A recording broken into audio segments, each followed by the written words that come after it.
So before we start the video, I would request all those people who are here for the first time to subscribe to Quantai Note and be updated with new questions.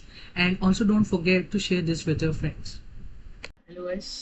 आज के जो हम problem solve करने वाले हैं वो है to some problem. ये लीड कोड पे इजी टैग प्रॉब्लम है। सो लेट्स चेक आउट कि ये प्रॉब्लम क्या कहता है। इस प्रॉब्लम में बेसिकली हमें ये दे रखी है कि एक इंटीजर एरे दे रखा है। एरे के अंदर जो वेरिएबल्स हैं एक could be positive and negative both, और हमें दो ऐसे नंबर्स ढूंढने हैं, एक्चुअली उनके इंडेक्सेस ढूंढने हैं जिनका नंबर्स की वैल्यू का सम मिला के टारगेट के इक्वल है। सो हम ये कैसे कर सकते हैं, और हमें ये दे रखा है कि हर एक इनपुट में एक सॉल्यूशन होगा ही होगा। और इसके बस मतलब हमें तीन एग्जांपल दे रखे हैं और हमें कंस्ट्रेंट्स दे रखे हैं।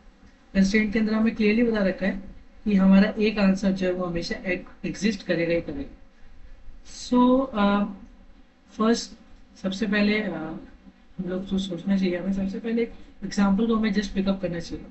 तो हम लोग यही वाला एग्जांपल लेते हैं जो फर्स्ट हमें दे रखा है। तो इसमें हमें दे रखा है कि नम्स एरे है 2 7 11 and guess 15. So this is the given number and the target which is given to us is 9. Is 9? Yes.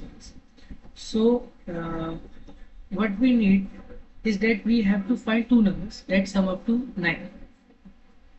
So you can clearly see that 2 and 7 clearly add up to 9. And if you go further, you will find that no element gives the same answer or the required answer. So what do we do? So my first thought process should be that I have been given 4 elements in an array. If I am at this element, I know that I can traverse in an array.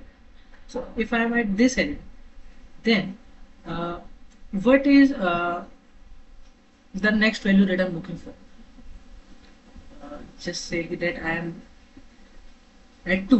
So what value I am looking for next is something that is 7. Because if I find a 7, then it is clear that this array has an exact solution and I have find it. Okay. So we go to next element, keeping this in mind that we have 2 with us. We got our answer as 7 as we go to next element and we find that element. So it is just a bingo situation, because the next two elements or the starting two elements just sufficiently provided us the solution. But let's just take some another example. Let's take a custom example. So let's take a custom example 2 3 7 11 4 9. Okay. So our target would be to have an answer as 7. Yes, let's take this. So don't think that taking this 7 alone will give you the answer, because this is not the answer, because we have to first in a question it is given that we don't have to provide true or false. We have to provide the indexes. You can see this is the 0th index, this is the first index. So we need to provide these index value. We don't need to provide a nums value, we just need to provide the indexes value. In this case it is 2, but we need to provide two indexes which sum up to this one. So if I am at 2, I would again find what value? 7 minus 2. Yep, I will find this value, that is 5. I will go here, no 5, no 5, no 5, no 5, no 5. So it is clear that if I take 2, then we will never need or we can never find the target 7. So we eliminate 2. We go to next index, it is 3. For 3, our next element search should be 7 minus 3, 4. I go to 7, no 4, no 4. Yep, I have a 4. So what I get is, if I take the 3 and take out the 4, I get a target 7.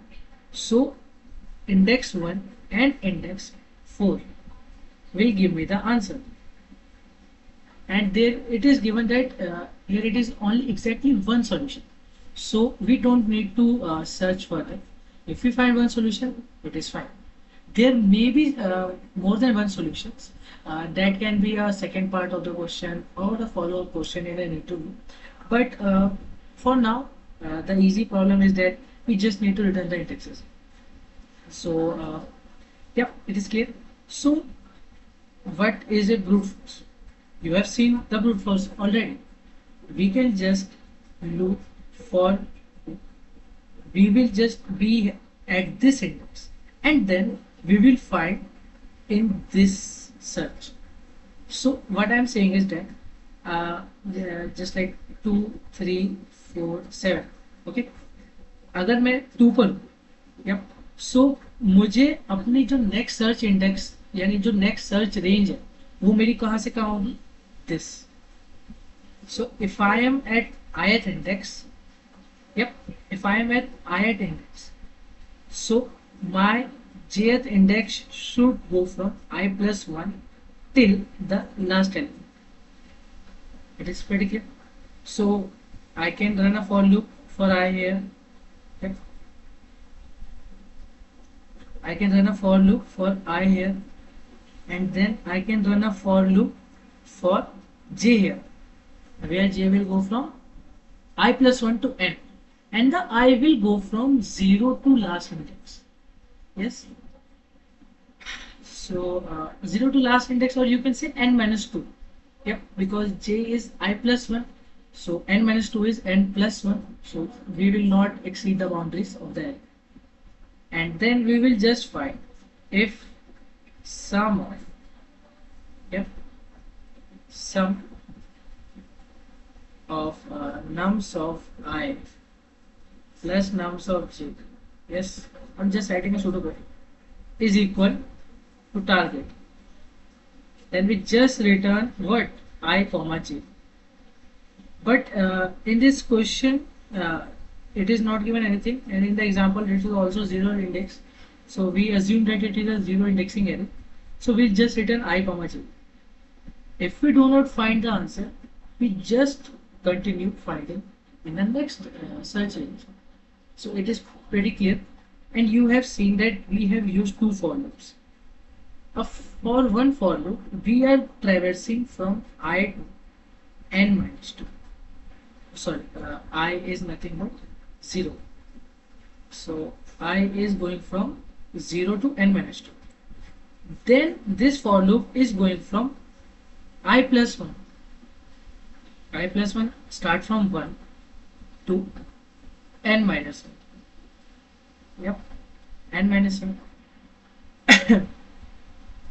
So you can clearly see that it is approximately equal to n. This is approximately equal to n. So we are traveling for n elements here, traveling for n elements here, and we are having a correspondence here. So it is easily a time complexity of O(n)2. Space complexity, we have not used any data structure here to store anything. Yep. So it is easily O of 1. But as you can see that to some problem is not going to be passed by your interviewer if you provide this solution, because it is brute force. Yeah. So what is the optimal solution? So let's just think what can be the optimal solution. What we were trying before. We were trying to find target. Target can be found by summing two values in an array. So, and at every index, what we are checking? At every index 2, we are checking that does the next part of the array has what? Does the next part of the array has 7 minus 2, that is 5. If it is have, then we have found the answer. So we would need actually whenever we are trying to optimize the time complexity, we sometimes have to sacrifice the space complexity. But at the last, our answer is more optimal than this, right? So what we can do is here use a data structure, and you can see that just take the example 2, 4, 6, 7. Yep. And I need to find target as 8. So if I am at 2, then I don't need to go further. Yep. I just need to check if I have seen any number that is 8 minus 2 6 till now. If I have seen till now, then it is clear that there was an element 6 before. So yes, so we get the answer. So what we will do is we will make an hash map. The hash map will contain what? Hash map will contain uh, two values actually. One will be the nums value, that is the original value of the element, and one will be the its index. Yeah. So what I will do is I will be at 2. I will just be at 2, and I will store its index as 0 because 2 it has index 0.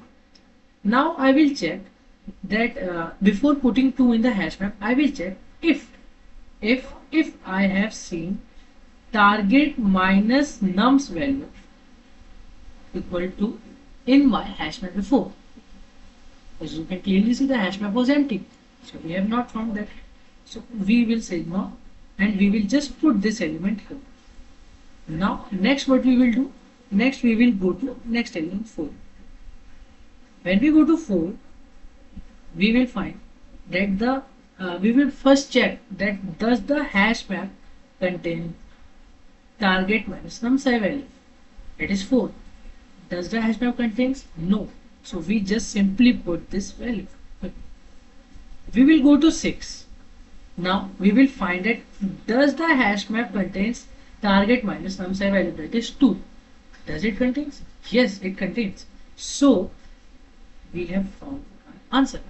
Because if let's say that for 2, before the process, for 2 we were checking that does in the forward portion of the array has the complement element. Yes, but now we are trying that as we go forward, have we seen this complement before? Yes. So it is a very good approach and good thinking that we do not have to search our or we do not have to extend our search every time forward for just one element.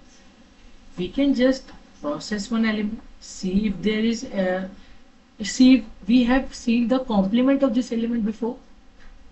If not, then just go ahead and put this element in a hash map so that we can use it for future reference. Yes. So I guess this is pretty much the optimal solution. So yes, you can see that we are having an hash map here, and we are having an array here. So yes, hash map and one thing to notice is hash map lookup time is O of 1. I'm not saying time complexity is O of 1 for the whole solution. I'm saying that time complexity is O of 1 for hash map lookup. Yes, because we do not, if we put 2 in this hash map, that will take space. But if we go to next element and check the hash map, then we do not need any search time. Yeah? We will be doing the search time in constant time. Only the space will be there.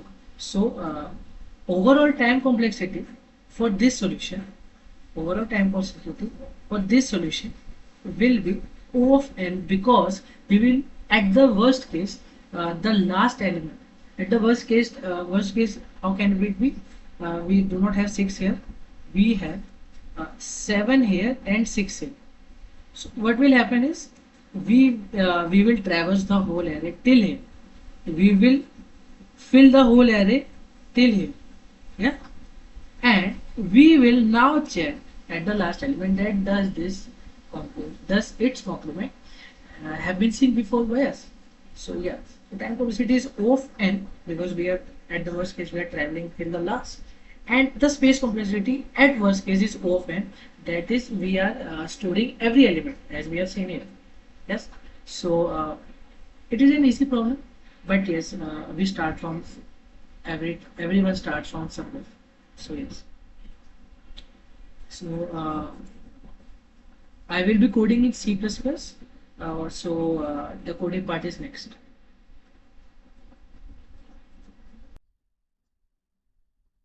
Okay, so let's get to the coding part, which we will find the array size, and then we will need to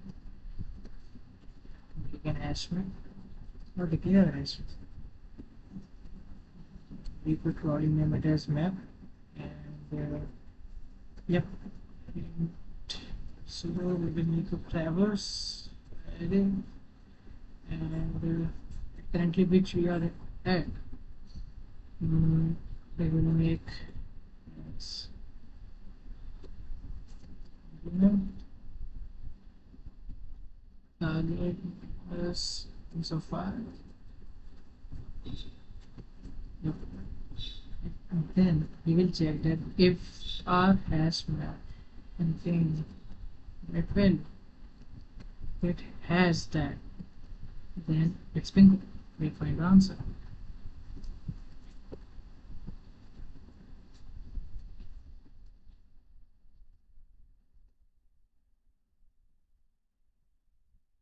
If not, we still need to put this element in map so that we can use it for future reference. And at then, if we do not get any answer, we can just return that we have not found any pairs that sum up to that target. Let's do this. My bad.